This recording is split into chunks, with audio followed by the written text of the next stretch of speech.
Professor Edel Torres é mestre em Direito das Relações Internacionais, especialista em Direito Legislativo, em Direitos Humanos e Direito Humanitário pela Cruz Vermelha Internacional, graduado em Direito desde 1999 pela Universidade Estadual de Santa Cruz, em Ilhéus, professor universitário com graduação e pós-graduação em diversas instituições de ensino superior do Distrito Federal e Bahia desde 2001, autor do livro Tráfico de Mulheres e Exploração Sexual, Liberdade à Venda, autor de diversos artigos científicos e capítulos de obras como Direitos Humanos, Perspectiva Internacional e Nacional e Tráfico de Pessoas, demais desafios atuais.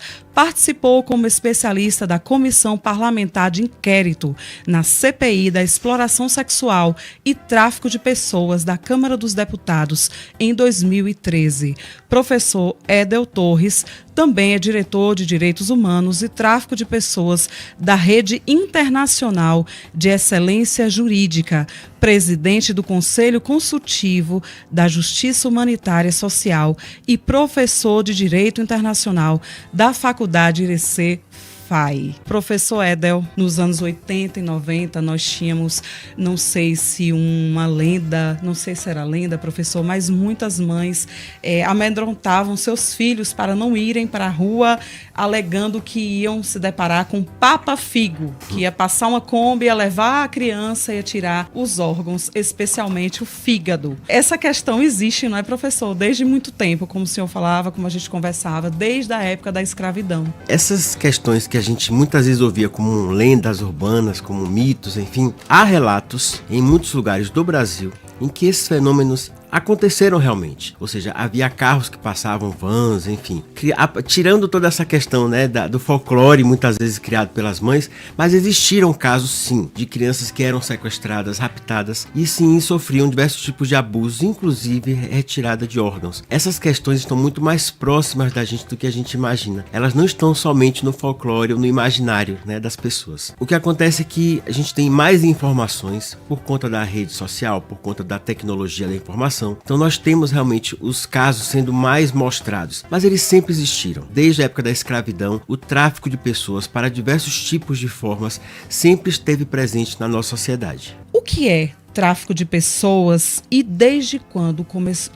Como é que o senhor começou a se interessar por esse tema? De uma forma simples, para que todos possam compreender, essa questão do tráfico significa o transporte, a levar pessoas, fazer com que pessoas saiam do país, entrando, né, nos países, alojar pessoas, encaminhar pessoas, comprar pessoas inclusive, com a finalidade de abuso sexual, transporte de órgãos ou também para o trabalho escravo, sempre gerando ou por meio de ameaça, por meio do engano, por meio da fraude. Hoje a gente sabe que os casos de tráfico de pessoas, eles se desenvolvem da melhor forma como? A partir do engano das redes sociais e também das informações na internet. Então, anúncios falsos, anúncios de uma vida que vai ser muito melhor em termos financeiros, em termos sociais, em outros países. Você vai ganhar em dólar, vai ganhar em euro, você vai ter uma vida boa, você vai conhecer novas culturas. Tudo isso é informado nas redes e as pessoas compram esse sonho. A gente costuma dizer que o tráfico de pessoas movimenta sonhos. Antes de mais nada. Então desperta o sonho nas pessoas, essas pessoas acreditam naquelas falsas promessas e acabam se dirigindo a outros países e chegando lá, elas vão entender, elas vão verificar que aquele sonho se tornou um pesadelo, porque os seus documentos são retidos. Essas pessoas têm que trabalhar para poder pagar os custos da viagem, as passagens, a hospedagem e etc. E aí vão estar mantidas, sua pergunta pode ser também, e como que elas não podem sair disso? Porque elas vão estar dentro de um abuso psicológico, por meio de ameaças, por meio de uma dominação que faz com que, se você fizer alguma coisa, eu conheço a sua família no Brasil, eu conheço o seu filho, eu conheço onde você mora, e alguém da sua família pode estar em perigo. Então, basicamente, o tráfico de pessoas se desenvolve por meio desse esquema, né? Um anúncio falso, né, que desperta na vítima um grande interesse, o interesse por uma vida melhor. E quem de nós não sonha por uma vida melhor? todos nós. Então, o sonho é despertado, é criado, e as pessoas se dirigem a esses locais e quando chegam lá, verificam que tudo aquilo era uma grande mentira. Quais são as principais finalidades do tráfico de pessoas, além do trabalho escravo? O tráfico de pessoas, ele na sua maior vertente, é também para o fim de exploração sexual. A gente fala nisso em relação a mulheres, homens, meninas, meninos e também crianças. O que é a parte mais frágil, é a vítima mais frágil do tráfico é a criança, porque ela está em desenvolvimento. Então, o tráfico para fins de exploração sexual, para fins também de retirada de órgãos, para fins de servidão, aquela parte de casamento por servidão e também a adoção ilegal. Nós temos altos índices de crianças que são adotadas, né, ilegalmente para irem para fora do Brasil e lá também serão vítimas de tráfico, seja por trabalho escravo ou também para a retirada de órgãos. O tráfico de pessoas, eu quero enfatizar aqui que é a forma, pelas estatísticas da ONU, é a terceira forma mais lucrativa em termos de crime. É o crime, né, na terceira forma mais lucrativa. Só perdendo para o tráfico de drogas e o contrabando de armas. Mas se a gente analisar que uma pessoa, quando é traficada, e se formos comparar com o tráfico de drogas, tido como a maior soma de dinheiro, no tráfico de drogas, quando o traficante entrega a mercadoria, entre aspas, né, o acordo, entre aspas, para o comprador, o negócio, entre aspas, se desfaz. Mas a gente, quando analisa o tráfico de pessoas, a gente verifica que aquela vítima pode ser explorada inesgotavelmente. Por quê? Ela pode ser dirigida à exploração sexual. Depois dali, ela pode também estar para o trabalho escravo e também, por último, ela ainda pode ter seus órgãos retirados. Então, uma pessoa pode ser explorada de muitas formas e por muito tempo. Crimes dessa natureza não estão longe da gente. Por isso que se fala que é invisível, né? Eles não estão longe da gente. Eu quero trazer uma informação até com caráter de denúncia na nossa região. Aqui na nossa região, nós já encontramos aqui espalhados no centro de Irecê e também em outras cidades, cartazes recrutando moças para trabalharem em São Paulo, oferecendo um salário de R$16 mil por mês. A gente está vendo numa crise econômica que o país enfrenta, uma pessoa receber 16 mil e o cartaz falava assim: moças ambiciosas que queiram ganhar até 16 mil em São Paulo, ligue para e colocava um telefone. Quando esses cartazes foram veiculados na cidade, a gente foi contactado, a gente fez uma denúncia, né, em relação a esses perigos que estão de forma inofensiva atrás de um simples cartaz no meio da rua.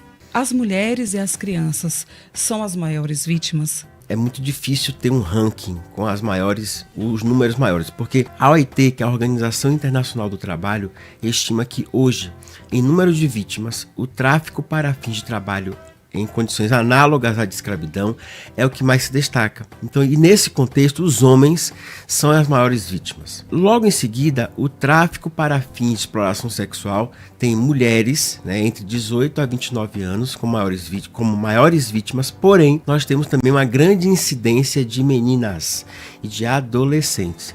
E num número menor, o tráfico de meninos também. Então, há diversas redes criminosas que trabalham em diversos tipos de vítimas. Então, já houve casos de meninos que foram levados para a Europa com a promessa de serem jogadores de futebol e lá verificarem que aquela história nada batia, eles tinham que se prostituir para poder pagar a viagem, para pagar a hospedagem, e os relatos deles, né, dessas crianças, quando retornaram para o Brasil, foram os mais chocantes possível, né? Então, exploração de 16 horas por dia, enfim, tinham que se manter à base de drogas, né, para poder aguentar, suportar aquela rotina tão pesada. Não sei nem se o horário permite certos detalhes, mas a gente já consegue imaginar, né, a gravidade desses casos. Então, o grande alerta é saber que essas situações estão acontecendo muito próximos da gente. A gente não pode fechar os olhos para isso. E por muito tempo, a sociedade se manteve muito inerte, acreditando que só cabia ao Estado resolver questões como essa. E, na verdade, esse é um problema social. Esse problema diz respeito a todos nós. Essa pauta não é minha, ela não é sua, ela não é somente da Polícia Federal, ela é de todos nós. Como é que nós podemos ajudar? Como é que a gente pode, de certa forma, atuar nisso? Quando a gente tem colegas, amigos, parentes, é um amigo da igreja, é alguém do trabalho. Às vezes numa fila de banco você ouve uma história, é numa rodoviária, é no aeroporto. Você verifica situações que podem ser muito suspeitas. E o nosso maior papel é denunciar, é informar as autoridades públicas. Claro, nós não temos o poder, né, de resolver, de solucionar o caso, mas a gente tem sim a obrigação de estar alertas em relação a essas situações. Então, alguns pontos nos chamam a atenção, como por exemplo a linguagem corporal. A vítima geralmente está muito inquieta, está com medo, ela demonstra por meio de sinais. Então é importante estar alerta, né? Estarmos alertas a esses pequenos sinais que podem salvar vidas. Professor, o senhor tocou no assunto sobre a questão da possibilidade de tráfico humano, de tráfico de pessoas. Aqui, aliciadores que estão em todos os locais, sobretudo também em nossa região. Nós não estamos fora disso. Né? E uma questão muito recorrente é a ida de trabalhadores rurais para outras regiões do país. Como essas pessoas podem tomar cuidado e escolher o melhor empregador, vamos pensar assim, dessa forma? De que maneira essas pessoas que de repente podem ser recrutadas para trabalhar em outros estados, elas podem ligar um sinal de alerta para uma atitude suspeita, para que a família, amanhã ou depois, não venha a sofrer a falta, a perda desse ente querido? Olha, você toca num ponto, Amanda, muito importante, porque esse nosso trabalho aqui é de utilidade pública. Sim. Então a sua pergunta é essencial para que a gente possa alertar pessoas. No meu livro, no meu livro atual, que é o Debatendo o Tráfico de Pessoas, eu coloco questionários que podem ser realizados como uma espécie de roteiro. São roteiros que nós utilizamos, não só nós, como também a polícia, os agentes de polícia e tudo mais. Roteiros que a gente utiliza para saber tanto de possíveis vítimas ou também de aliciadores, para que possamos identificar essa figura criminosa, que é muito complexa. O tráfico realmente é um crime complexo de se identificar. Por isso que a subnotificação é muito grande. O que é a subnotificação? O número de casos reais das autoridades públicas é muito menor do que a realidade. Então isso é subnotificação. Que dicas a gente pode mostrar para as pessoas que podem ser vítimas, né, de tráfico ou de abusos de modo geral? Quando a gente recebe uma proposta, seja para trabalhar no Brasil ou fora do Brasil, a gente, como eu falei naquela outra pergunta que você fez, a gente vai criar um sonho, né? E a gente se vê já trabalhando, já ganhando dinheiro, já mandando para a família. O sonho move, não é, Isso. professor? A gente imagina trocando de casa, trocando de carro e assim por diante. O aliciador, ele vai saber trabalhar nisso. Então ele vai despertar cada vez mais. Ninguém é hoje traficado, acorrentado, com a arma na cabeça, como a gente tinha naquela época da escravidão. Né? Século XV, século XVI, não é mais assim. Então a gente tem essa questão que é de despertar o sonho. E aí muitas vezes, nesse processo que é também de ordem psicológica, a vítima não se atenta para os detalhes daquela proposta. E os detalhes estão nesse roteiro que a gente coloca. As perguntas têm que ser, e é por meio de perguntas: para onde você vai me levar? Aonde eu vou trabalhar? Quais os contatos? Tem uma empresa que vai recrutar a gente? Qual é o contato dessa empresa? Qual é o CNPJ dessa empresa? Ah, mas você pode trabalhar de repente numa fazenda. E aí, pegando o gancho que você colocou, Amanda, foram encontrados trabalhadores da região de Irecê, Canarana Central, vítimas do trabalho escravo em Minas Gerais, recentemente. Foram encontrados casos em Jacobina, na semana passada, também de trabalho escravo. Então, de novo, eu vou bater nessa tecla de que esses problemas estão muito próximos do que a gente imagina. Eles não estão do outro lado do mundo. Vamos ficar atentos a essa questão. Então, a pessoa que recebe uma proposta, seja uma menina para ser modelo, quem não queria ser uma Gisele Bündchen na vida, né? Um menino que recebe uma proposta para ser um grande esportista, quem não queria ser aí um Ronaldo Fenômeno, sei lá o quem mais, né? Então, essas propostas são realizadas e as pessoas caem porque elas acreditam. E o golpe é muito bem feito. O golpe é muito bem instruído, né? É mandado um book falso, é dado um registro de e-mail, de site falso, é dado um número de telefone em que quando você liga, alguém vai atender, é fake, na linguagem mais moderna, né? É fake, vão conversar com você e você vai acreditar naquilo. Então, vamos nos cercar ainda mais. Qual é a empresa que vai me levar? É uma fazenda? Qual é o nome dessa fazenda? Quem é o proprietário? Vamos para a rede social, vamos buscar, vamos na internet. Quem são essas pessoas que estão por trás dessa proposta? Então, a gente alerta, né, a gente orienta as pessoas que sonhar é legítimo. Você pode ter sonhos, só que o seu sonho tem que estar calçado na realidade. Quais são as principais rotas e regiões afetadas pelo tráfico de pessoas? O tráfico interno sempre existiu. É muito comum a gente encontrar o deslocamento de pessoas, tanto em planos regionais, como também em deslocamentos mais distantes. Como, por exemplo, aquela velha rota Nordeste-São Paulo, Nordeste-Rio. Nós temos também o trabalho doméstico, que muitas vezes esconde o tráfico de pessoas. Aquela questão clássica de vou trazer uma menina, né, da zona rural para trabalhar aqui em casa, mas ela vai estudar. Ela vai ser alguém da nossa família. É tudo mentira, né? A gente sabe que até culturalmente, numa cultura machista e misógina que nós temos no Brasil, né? Essa mocinha que vem da zona rural com o discurso de que ela vai ter uma vida melhor, que vai morar numa capital, num grande centro, vai estudar, vai ter um futuro. Na verdade, ela vai trabalhar ali como uma empregada doméstica. Ela muitas vezes não tem acesso à escola, ao estudo, em educação, e vai muitas vezes ser escrava sexual daquela família. A gente sabe disso. Então, assim, essas rotas aqui você me coloca, nós temos muito, sempre tivemos, não é algo novo. Eu não estou falando de algo novo, nem que foi criado agora. A gente sempre teve esses deslocamentos, mini deslocamentos ou até deslocamentos dentro do Brasil, maiores, como também para aquela migração que é sazonal, né, que é na época das colheitas, né, colheita da cana-de-açúcar, colheita da soja, né? Aí as pessoas se deslocam para aquele local, realizam a colheita, né, e dali ficam ou retornam.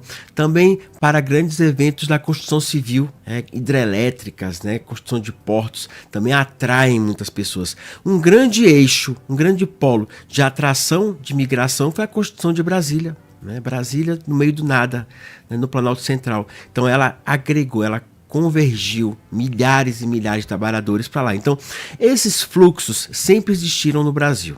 Certo? Então é o tráfico interno de pessoas. E ele alimenta também o fluxo internacional. Então nós temos dois problemas, na verdade. É o tráfico interno e o tráfico internacional, só que cada um com as suas características próprias. Aqui a gente tem muito ainda disseminada a questão do trabalho doméstico, a gente tem também para fins de prostituição. A gente lembra que a prostituição em si não é crime no Brasil, mas a exploração da prostituição é crime e também pode estar acobertado pelo tráfico de pessoas. Professor, fala pra gente sobre o seu livro que deu origem à novela Salve Jorge. Em 2012 eu tinha recém-publicado o livro Tráfico de Mulheres. E aí, nessa mesma ocasião, eu fui convidado como especialista na CPI de tráfico de pessoas da Câmara dos Deputados. E aí, justamente, o papel era a gente alertar, mostrar nas audiências públicas os índices e elementos do tráfico de pessoas. Ocorre que nessa época, Glória Pérez fazia também a investigação para a sua novela. Não era do meu conhecimento. E aí, em certa feita, nós nos conhecemos em Brasília, que foi quando ela perguntou se poderia utilizar o livro Tráfico de Mulheres e os dados também como fonte. E eu prontamente, coloquei à disposição, porque é uma fonte de pesquisa, na verdade. E a novela, que também teve outras fontes, dados da Polícia Federal e etc., foi ao ar, mas eu conseguia ver muitos dados que estavam no meu livro lá, sabe? Às vezes na fala, e eu ficava muito satisfeito, em ver que a pesquisa foi bem feita por parte dela, obviamente sabendo que era uma obra, artística, mas que buscou muitos itens da realidade. E aí, por conta disso, o trabalho em si acabou sendo utilizado. Eu acho que a gente tem um papel também de tornar um pouco mais evidente, porque a gente sempre ouvia as perguntas assim: será que isso existe mesmo? Os deputados falavam isso. Após as audiências públicas, aí eu me chamava: mas doutor, isso existe mesmo? Sim, existe, é real, a gente está vendo as situações. Então, daquela época para cá, a gente tem realmente encontrado mais luzes, mostrando os perigos desse tipo de crime. A gente sabe que as situações que chamam a atenção, as pessoas ficam mais alertas. Eu percebo isso. né? A promessa chega e as pessoas têm assim um cuidado maior. Elas podem ser levadas pelo sonho que a gente falou há pouco, mas elas despertam, né, uma curiosidade maior. Então esse é o nosso papel, é difundir, levar essas informações à sociedade. Então, seja em escolas, eu faço muitas ações em rodoviárias, locais de grande circulação de pessoas, né? Rodoviárias, aeroportos, escolas públicas, escolas particulares também. Nós temos que estar onde o tráfico ocorre, né? Então, e onde ele ocorre? Onde vai ter o aliciador de olho em pretensas vítimas, porque é ali que ele vai anunciar, ele vai oferecer, né, aquelas falsas promessas e daí para frente todo aquele ciclo vicioso. É muito doloroso imaginar o que uma pessoa que é aliciada e vai ser traficada, as consequências disso, elas são muito dolorosas, né? E mexe com todas as questões de direitos humanos. Quem é vítima e quando retorna, ela dificilmente vai contar o que aconteceu, por vergonha. É o que a gente chama de revitimização. Então a pessoa já foi vítima do crime e quando ela conta, ela é revitimizada. Por quê? Porque a sociedade fala, você viajou porque você quis. Você acreditou porque você quis. A sua ambição foi maior que você. Então, a gente tem uma grande dificuldade na prática de identificar o tráfico de pessoas porque o indivíduo, enfim, homem e mulher, ele vai ter medo. Sem contar que o aliciador muitas vezes persegue a pessoa que consegue retornar. Então, assim, a gente tem que ter um ambiente de confiança da vítima, para que a vítima converse e se sinta à vontade para realmente colocar tudo o que aconteceu. Mas, psicologicamente, a vítima realmente fica numa situação muito vulnerável, né, muito fragilizada. E é preciso que haja um mecanismo, né, de política pública capaz de reinserir essa vítima, né, de promover a sua reinserção por meio de políticas de apoiar o trabalho, né, a educação e também programas como esse, né, como você falou há pouco aí, a novela serviu bastante para ilustrar, sim, filmes, novelas, programas, a informação tem que ser levada e é justamente onde queremos chegar. É nos povoados, é nos grandes centros, é nas cidades, enfim, para mostrar que essas pessoas e que nenhum de nós está livre desse crime.